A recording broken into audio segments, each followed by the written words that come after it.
قبل 4 سنوات من اليوم دخلت علي والدتي وكانت مخبية شيء، وأنا من النوع اللي ممكن أكتشف هذا الشيء خصوصا مع والدتي، أعرف إذا مخبية شيء أو لا. كان باين من أسلوبها أنها تخفي أكثر مما تظهر، وبعد محاولات كثيرة منها أنها تضحكني وتغير الموضوع وتتكلم عن شيء خليني أستانس، ومحاولات كثيرة مني أن أنا أخليها بنفس الوقت بعد ذنك أني أخليها بنفس الوقت تتكلم. تكلمت وقالت لي أنها مصابة بورم في الثدي. طبعا بعد ما قالت لي مباشرة أنها مصابة بورم في الثدي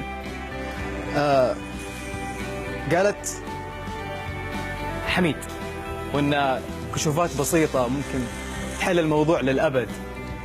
وهذه الكلمة ممكن كثير من النساء يقولوها.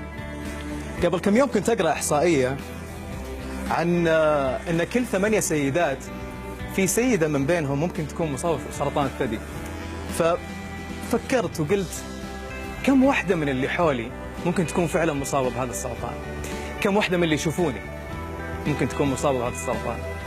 مرض خبيث، من حقنا نخاف، احنا بشر يعني في الأخير، ومن حقك انت تخافين على شعرك، على شكلك، على جمالك، بس مثل ما من حقك انت تخافين على شعرك وجمالك، احنا من حقنا بعد نخاف عليك.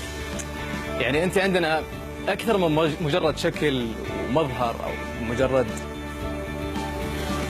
انت اكثر من كذا بكثير.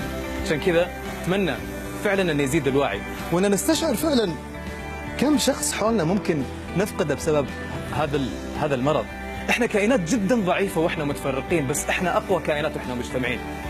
لو كل زوج واعي اخذ زوجته للكشف، لو كل ام واعيه اخذت بناتها، لو كل صديقه وصلت صديقاتها على الكشف، اتوقع ما راح يبقى بيننا احد مصاب بهذا المرض، او احنا نكتشفه من بدري ونتغلب عليه، صح ولا لا؟ احنا اقوياء فعلا. لكن ما بي انظر عليكم كثير بامانه. انا والدتي الحمد لله تشافت وانتهى هذا المرض للابد باذن الله، لان احنا قدرنا نكشف وقدرنا نعرف من بدري. فكروا كم شخص من اللي حولنا فعلا لازم يكشف، لازم يروح، لازم يطمن، واحنا عشان انت تهمينا لازم تطمنينا. شعري طبعا يا ساتر، انا قاعد اطالع في الكاميرا واشوف نفسي وانا اشيله. وين باقي؟ هنا، ايوه باقي هنا. طبعا الشعر يطلع ولا لا؟ ويرجع، الجمال يرجع، بس في شيء ما يرجع، يمكن تكون الصحة.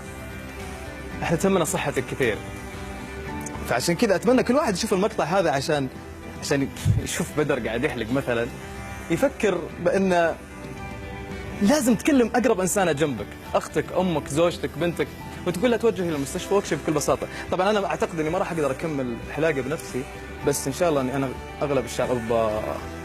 لا ايوه انا هكمل. شكرا. لا جد بقول في اخر شيء يا جماعه، فعلا لانك انت تهمينا لازم انك انت تطمنينا، لانك تهمينا لازم تطمنينا. طمنونا عليكم واحنا بخير وانتم بخير ان شاء الله، وبعيد عنا وعنكم الشر وعن كل الناس. واذا كنت انت مصابه فعلا قاتلي، حاربي، تقدرين، سهل جدا، شيء بسيط موجود في جسمك، ليه ما تتغلبين عليه؟ انت اقوى من كذا بكثير واحنا نحبك كثير. شكرا لكل السيدات، وعشان تهمينا لازم تطمنينا. شكرا لكم. خليني اكمل. شكرا. سلام.